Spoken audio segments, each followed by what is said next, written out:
Olá você, boa tarde. Estamos iniciando mais um programa da Adalberto Evangelista, que tem a premissa de levar a palavra de Deus de uma forma diferenciada e como também aproximar a população dos órgãos públicos da nossa cidade.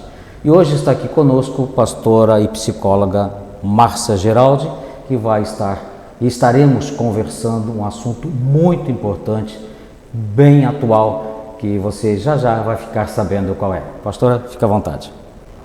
Boa tarde, Adalberto. Obrigada por esse convite. Também boa tarde a você que está nos ouvindo.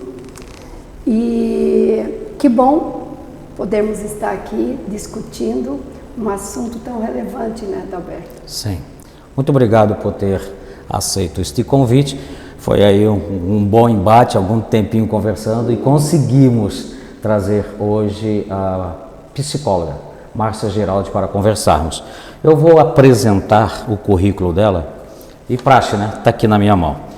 A Márcia Geraldi, ela tem formação sistêmica em terapia de casal e família, psicoterapia de casal e famílias, formação da sexualidade humana, formação de psicólogo, saúde mental, prevalência de risco para síndrome de Burnout. Este é o assunto que nós estaremos tratando hoje, principalmente, síndrome de Burnout.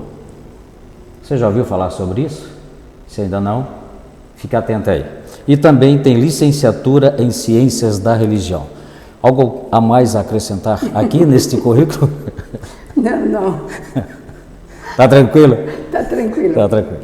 Então, pastora, como já falei aqui para quem está nos assistindo, né? Síndrome de Burnout, o que é? Síndrome de Burnout, ou para alguns burnout, ela vem de um jargão inglês, vem de burn, que significa totalmente queimado. É quando se fala para aquele avião, aquele foguete, que está caindo, que esgotou totalmente o seu combustível. Daí, Adalberto, veio o termo totalmente queimado, burnout, né? Então, ela é uma síndrome, já estudada há algum tempo. Não temos muitos teóricos ainda que tratam do assunto, mas ela é reconhecida hoje no INSS e é uma síndrome que tem acometido bastante profissionais. Então, pelo que a senhora está falando, está no limite. Já queimou tudo que tinha de energia, de possibilidades, de expectativas, está no limite. O burnout, na verdade, ele tem 3 características. Ele tem a exaustão emocional, ele tem a outra característica da despersonalização e ele tem a baixa realização profissional. Tá? A exaustão emocional é aquele esgotamento. E é interessante porque essa síndrome, ela comete principalmente profissionais que lidam muito com pessoas, lidam muito com vulnerabilidades de pessoas. E aí nós podemos então frisar os psicólogos, os pastores, os policiais que estão ali na demanda. Até eu fiz, um tempo atrás, uma pesquisa no meio dos profissionais, foi uma semana aqui em Joinville, encontrando 300, quase 400 profissionais deles e trazendo palestras sobre burnout. E esse esgotamento, ele traz essa exaustão emocional, ele traz problemas físicos, problemas emocionais e problemas psíquicos. Os físicos é a fadiga, é aquele negócio que você acorda de manhã como que se estivesse trabalhando ou trabalhado o dia todo. Sabe quando você levanta de manhã e pensa assim, parece que eu nem dormi? Traz muito essa fadiga, traz dor no corpo, taquicardia, úlceras, dores de cabeça, sabe? Gastrite dá muito. E os emocionais são a irritabilidade, muita irritabilidade. Ou a pessoa se torna muito esquiva, a pessoa se esconde. A pessoa, por exemplo, que tem síndrome de burnout e que está muito no meio do social de muitas pessoas, geralmente ela tende a se isolar. E os psíquicos são a depressão, o sentimento de inutilidade. E tudo isso vai engessando o trabalhador. Daí vem o sedentarismo nas empresas de profissionais que estão desenvolvendo ou que estão já nesse caminho do burnout. A despersonalização, muita gente pensa, o que é? Pois é, eu ia perguntar isso, o que é? É perder a personalidade? Não, não é. Despersonalização não é perder a personalidade. É quando o burnout afeta a personalidade da pessoa. A pessoa se torna dura, a pessoa se torna insensível, a pessoa se torna, acaba desenvolvendo aquele escudo emocional. Então, para ela, claro que tem profissionais, tipo nós, os psicólogos, os médicos, os policiais, que tem essa defesa, né? Cada um que chega com uma demanda, você não vai lá totalmente se envolver, senão daqui a pouco você está doente.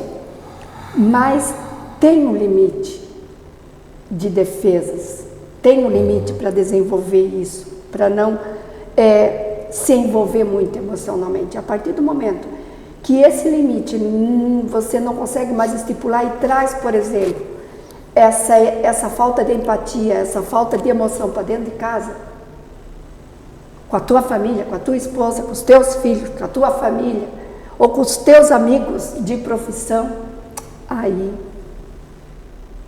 sabe aquela pessoa que se torna insensível? Ela não quer mais se envolver emocionalmente porque ela tem medo de não dar conta. Barbaridade. E aí a pessoa começa a faltar no serviço, começa a não ir, ou desiste da profissão. Tenho recebido, professores são muito acometidos por isso, pela síndrome. Alguns profissionais, professores, enfermeiros, médicos, que já estão numa fase tão grande que aí demanda um tempo para tratamento. E a outra é uma baixa realização profissional, que a pessoa começa a não gostar mais do que faz. A senhora está falando, eu estou me vendo em parte disso aí. A senhora me conhece, né? Sabe que eu trabalho com o público, trabalho com o povo, estou o dia inteiro recebendo demandas. E eu tenho um costume, até minha esposa tem me acompanhado e pedido para não assumir tanto aquilo que a pessoa traz para mim. Que eu tenho essa facilidade em assumir o problema dela para tentar resolver por ela. Então, durante o dia, toda aquela correria, final do dia, eu chego em casa, preciso de alguns minutos antes de receber o abraço da minha esposa, o beijo da minha própria filha, eu preciso de alguns minutos para tirar ou deixar do lado de fora o que eu passei durante o dia, para daí sim conseguir entrar dentro de casa e ter a convivência no meu lar. Então isso eu procuro fazer, porque se eu trazer as coisas que eu enfrento durante o dia, o que eu trato durante o dia, deixar entrar dentro de casa, eu posso me tornar esta pessoa que só está falando, com muita facilidade.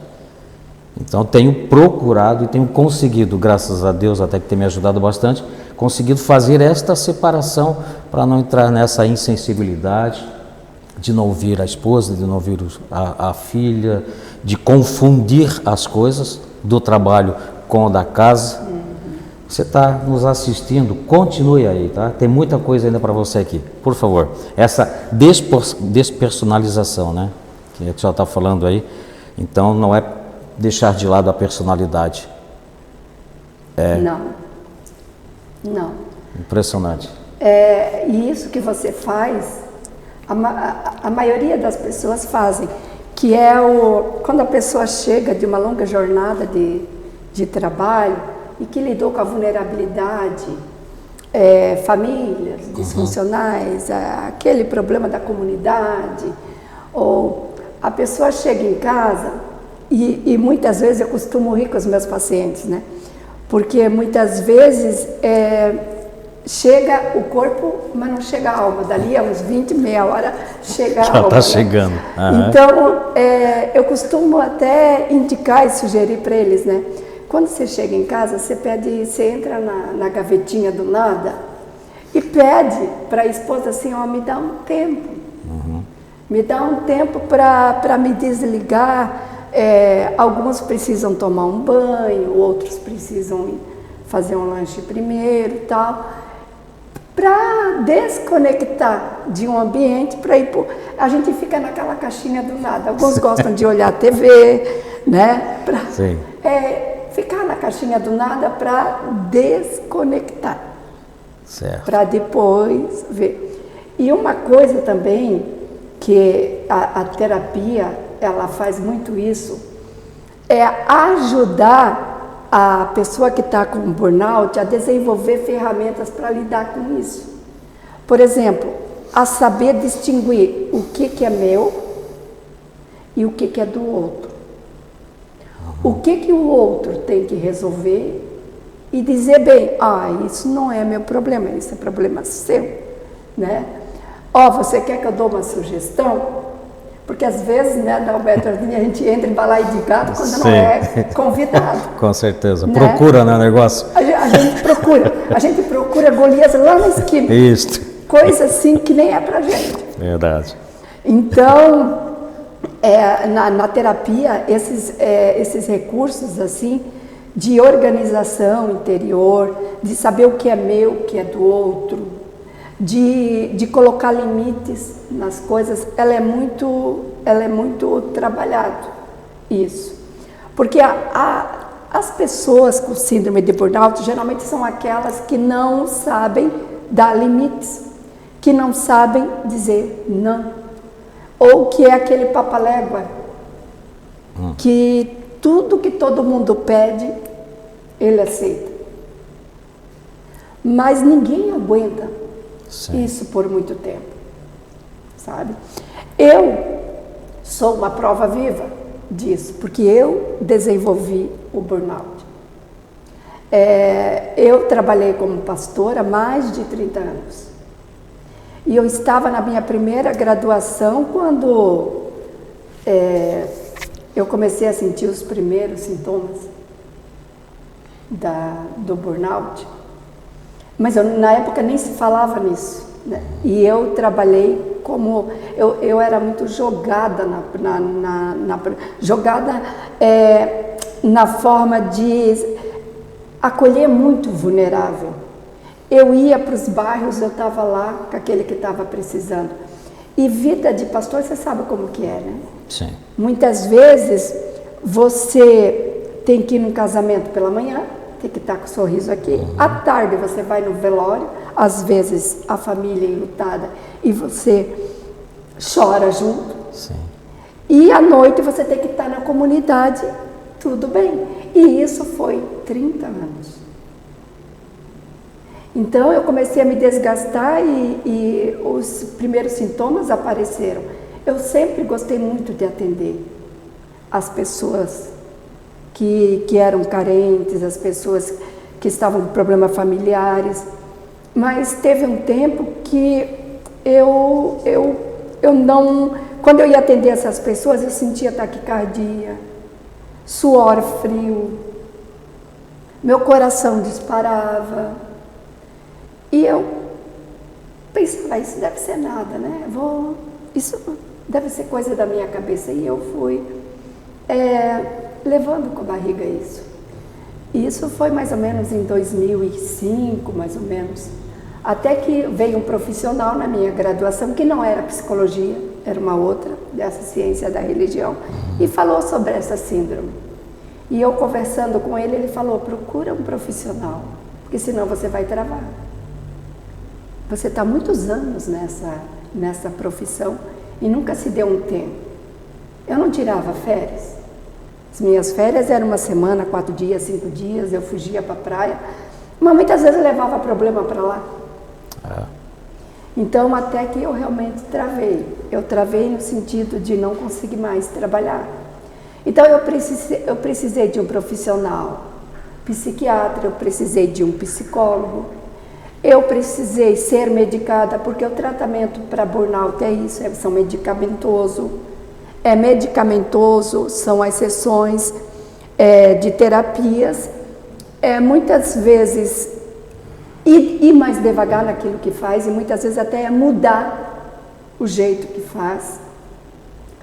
E no profissional, psiquiatra ou um neurologista, algum profissional. E foi isso que eu fiz.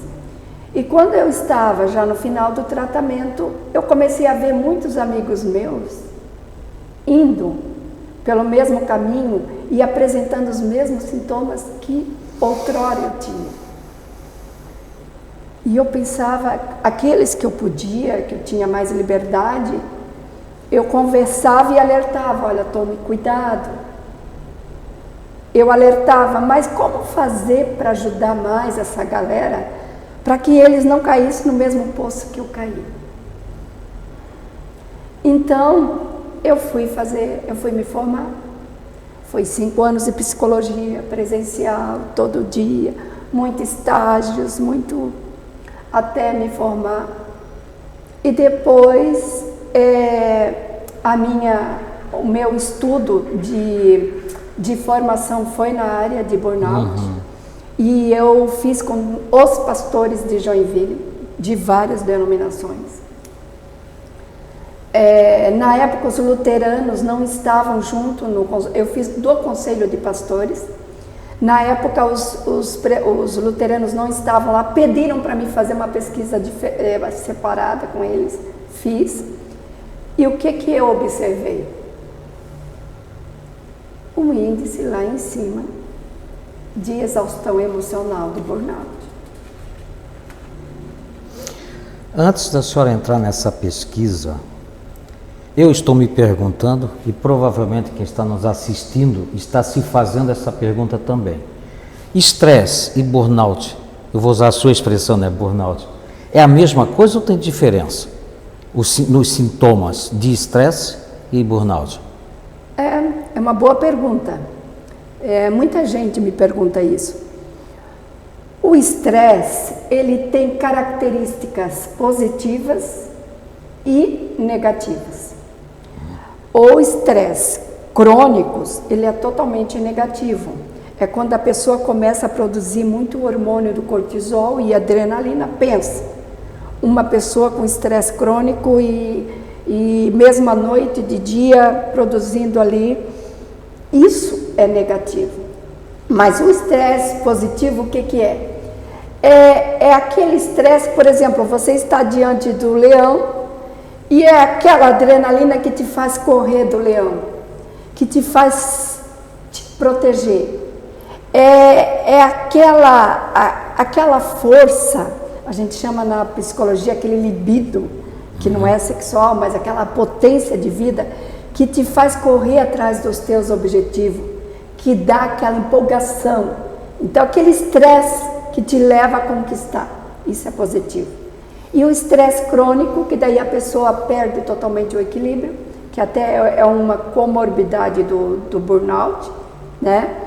E a pessoa não tem mais equilíbrio na produção dos hormônios de adrenalina, de cortisol, e o corpo Tanto é que a pessoa que tem síndrome de burnout, a maioria delas apresenta pânico, ataques de pânico.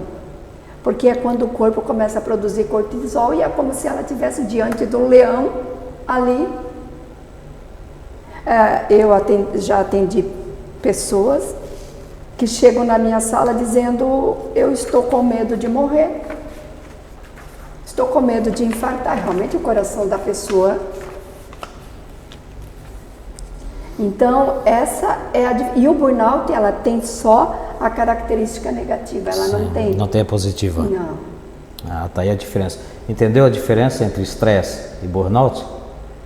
Eu sabia também que o estresse positivo que provocava essa adrenalina para fazer as coisas, até fazer algo que a pessoa, né, em si não tem o conhecimento que tem o poder para fazer, que tem a condição de fazer. Então o estresse positivo que provoca isso, um susto, um reflexo, enfrentar algo que na sua normalidade não faria.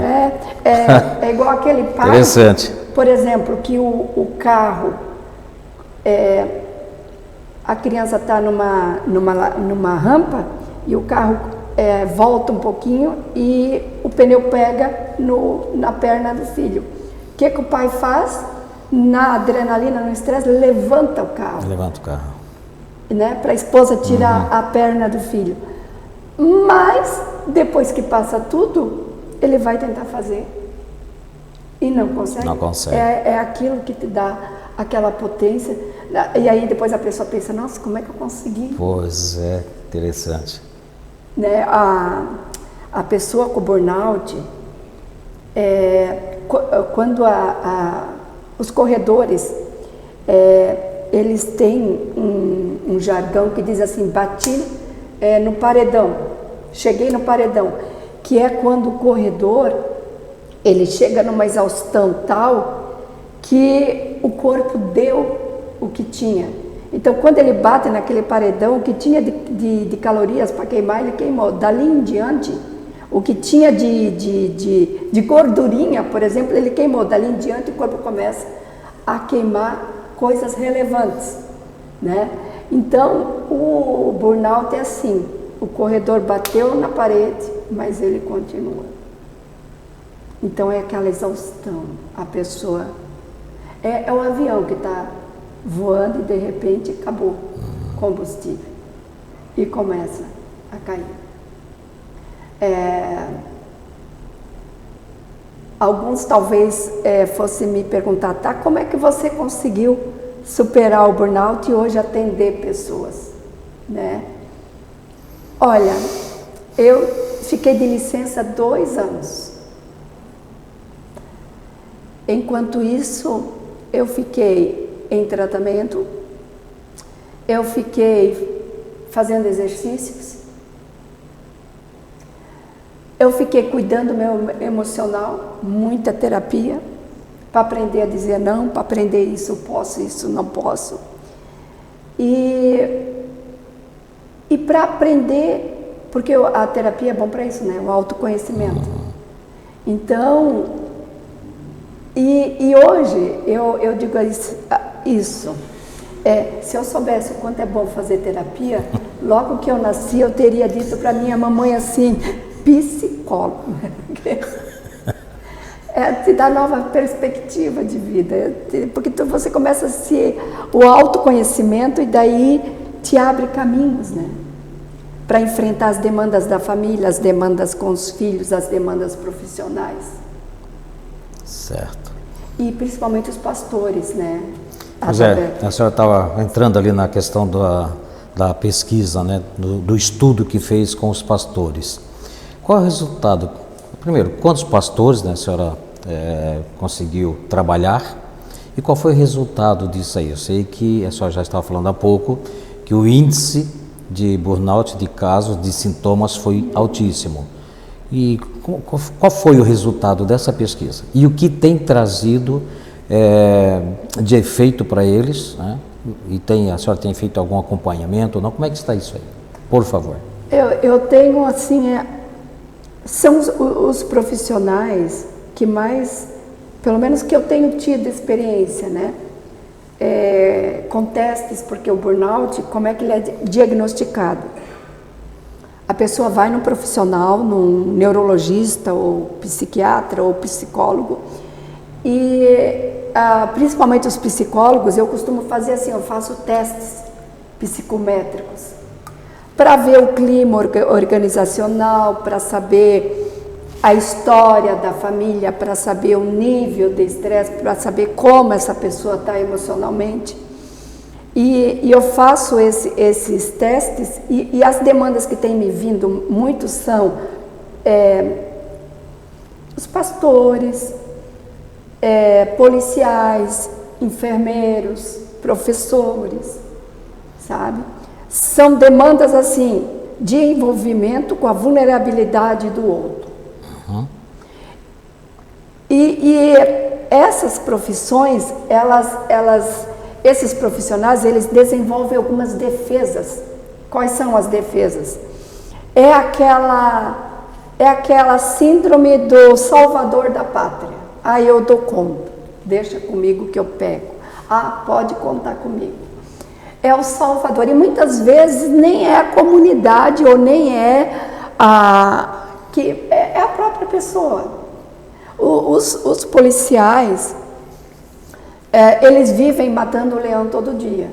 É um assalto, é um tiroteio, é um resgate de alguém que está lá sequestrado. Então, eles estão lá, naquele ambiente de perigo. Eles, né? Os pastores já é de uma outra forma, eles atendem a família disfuncional, eles atendem aquele que está sofrendo, eles atendem aquela família que tem, por exemplo, alguém muito doente lá, eles atendem aquele moribundo que está morrendo e dão assistência no hospital até que se vai, e muitas vezes fica até a última hora. Então, não é fácil. O enfermeiro é outro, que está lá no hospital e que se encontra diariamente com aquela vulnerabilidade, com o doente, com aquele que está com câncer, com aquele que está morrendo. E como lidar com isso? Sabe? A pessoa tem que falar. Então, o diagnóstico é feito assim, vai no profissional, faz-se o testes, alguns fazem testes, a medicação, a terapia e saber lidar com o clima da organização, com o ambiente de trabalho, saber. Os pastores que eu encontrei, as demandas deles, alguns existem ainda igrejas que colocam pastores morando do lado da igreja ou naquela casa pastoral. É um problema isso. Por quê? Porque o profissional fica 24 horas em alerta, sabe? Ele está em casa, às vezes, eu vou folgar, hoje é o dia da minha folga. Algumas denominações, os pastores têm um dia, alguns são segunda, outros sexta-feira, um dia de folga, porque geralmente o dia mais trabalhado para o pastor é no domingo. Mas esse dia de folga, quando o pastor mora na residência, na casa pastoral, do lado da igreja, na verdade não existe. Por quê? Porque chega a pessoa ali para pedir o aconselhamento, é a casa do pastor, ele vai dizer que não? Não. Às vezes é 11 horas da noite, ele está ali em casa, a pessoa vem pedir ajuda ali. Então eu vejo um agravante morar na casa pastoral, porque o pastor fica 24 horas em alerta. Outra coisa é o pastor não ter um dia de folga. Isso é um absurdo. Ou você tira pelo menos um dia de folga, ou você vai travar. Porque ninguém é super-homem. Nós somos humanos. Nós somos sangue, carne. Esse corpo cansa. Eu era quando eu tinha 14 anos. Eu passava 2, 3 dias sem dormir, em atividades, não me cansava. Eu ia, passava a noite sem dormir, no outro dia eu trabalhava normal, trabalhava em escritório, labuta normal. Mas hoje eu não consigo mais, o corpo vai cansando. Sim. Então, o pastor, ele tem aquela síndrome do salvador da pátria. E por outro lado, a comunidade, sem querer, cobra do pastor um coração puro, aquele pastor que é totalmente puro, que não tem contaminação, que não tem erro nenhum. A família do pastor tem que ser impecável. O filho do pastor não pode ser adolescente, porque todo adolescente tem aquela fase. É a fase, não adianta.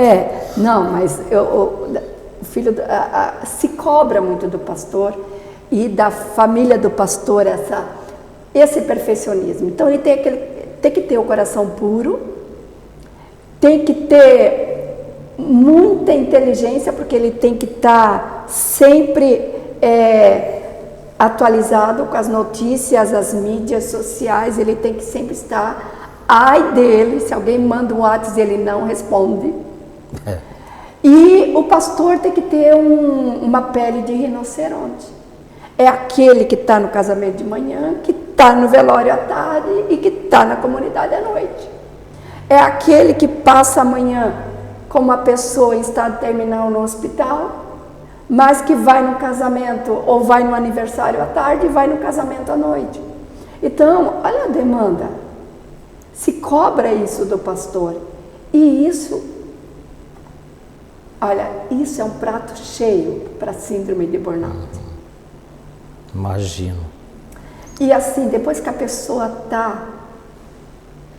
Eu tenho presenciado, Adalberto, pessoas tão ricas, que têm potenciais tão grandes, desistindo da profissão. Sabe? Na época dessa minha pesquisa,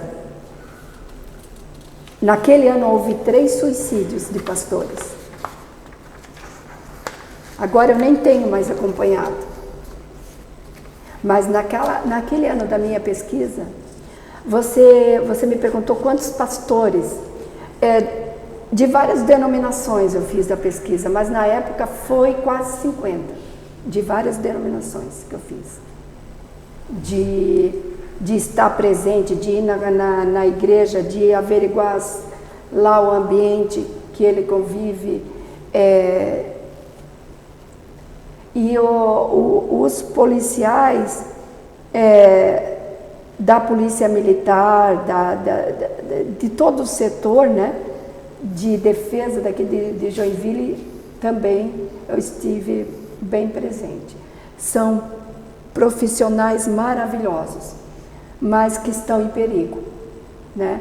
E é uma coisa que eu digo, se você está com sintomas físicos, se você chega no ambiente de trabalho, tem taquicardia, suor frio, ou acorda de manhã com vontade de nem ir mais trabalhar, ou quando chega perto do ambiente de trabalho dá até aquela... tem pessoas que dizem que sentem enjoo matutino ao chegar perto do ambiente de trabalho, é algo do estômago, sabe? Pessoas que não dormem mais, que têm insônia. A pessoa tem que dormir. A pessoa que não dorme é que o corpo desequilibrou. É por isso que se toma medicação. Aí vai pro tarja preto.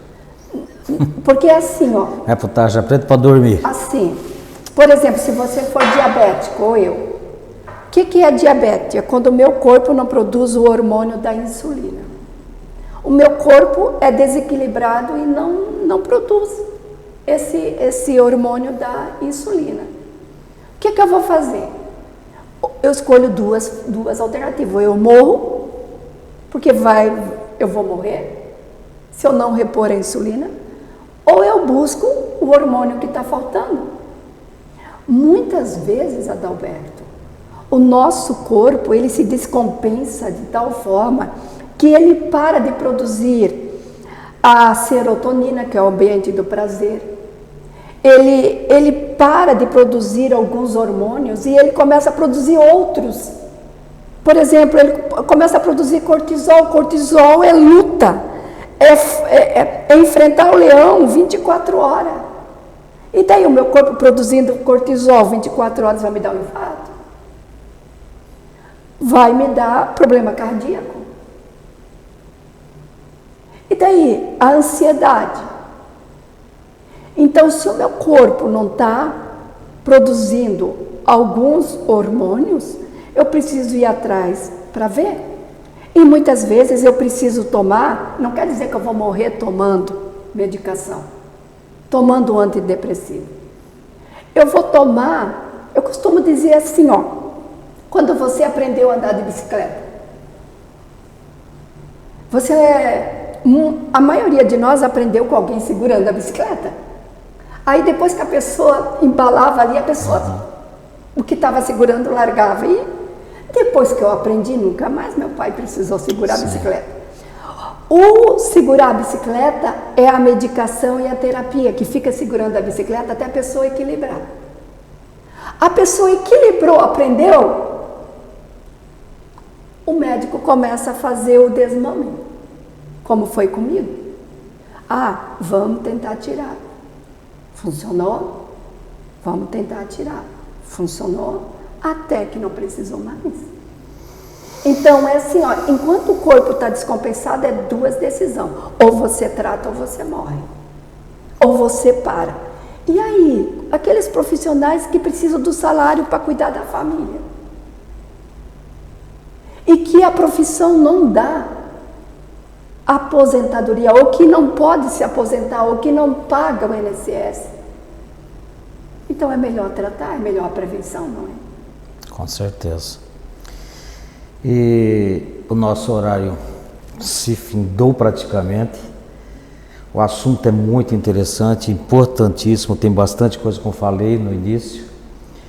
Então eu sei que eu vou pedir para que a senhora dê as suas últimas falas a respeito aqui e também, se possível, se puder, deixar para quem está nos assistindo o endereço do seu consultório, um contato, alguma coisa para que eles possam, aqueles que estão se vendo nessa fala aqui da psicóloga Márcia, e você acendeu aquela luzinha de alerta, ela vai deixar aqui depois o contato e também o local, o endereço do consultório. Vai lá, faça uma ligação e vá procurá-la. Então está com a senhora nessa última fala, por favor. Agradeço a oportunidade, né? Quando eu tenho uma oportunidade assim, eu sempre estou alertando.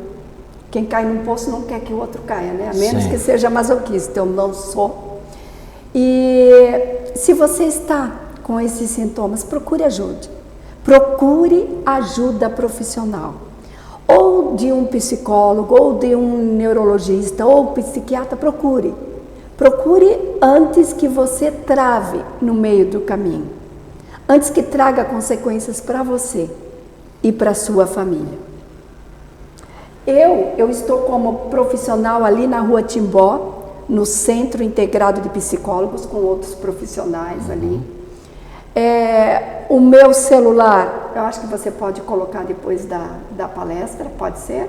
Dá para colocar no rodapé, sim. Dá para colocar no rodapé. Meu celular é 47 99692 0148, tá bom? Mas procure ajuda profissional, procure, porque você é muito importante para a sua família, você é muito importante. E a pior coisa é quando a pessoa se perde, quando a pessoa acaba cuidando de todos e não cuida de si mesmo.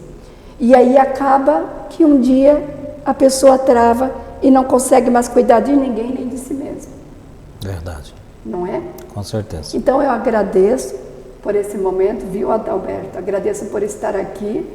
Agradeço por esse privilégio, porque para mim é um privilégio estar com você, né? Eu conheço o Adalberto há muito tempo atrás. Sim, faz tempo. Né? E eu sei que ele é um papalégua também, não para, né? Pois é. E é mas eu estou aqui para tentar. Então, é como se fosse um grito, porque no sistema que nós estamos vivendo, as pessoas estão nessa loucura. Verdade. Né? Estão caminhando para esse abismo, e é bom uma voz que diga cuidado. Muito obrigado por ter aceito. Eu sei que a sua agenda está bem ajustada, mas conseguimos essa conversa. Eu sei que você que nos assistiu aí, que está se vendo ou mesmo não, vai dar a outras pessoas que você conhece que estejam com esse problema e vai dar uma informação. Muito obrigado mesmo, e continue nos assistindo. Vá lá no canal Adalberto Heffner, curta, comente, compartilhe, esteja conosco e passe para outros também, e vem coisas boas por aí. Uma boa tarde a todos e fiquem com Deus.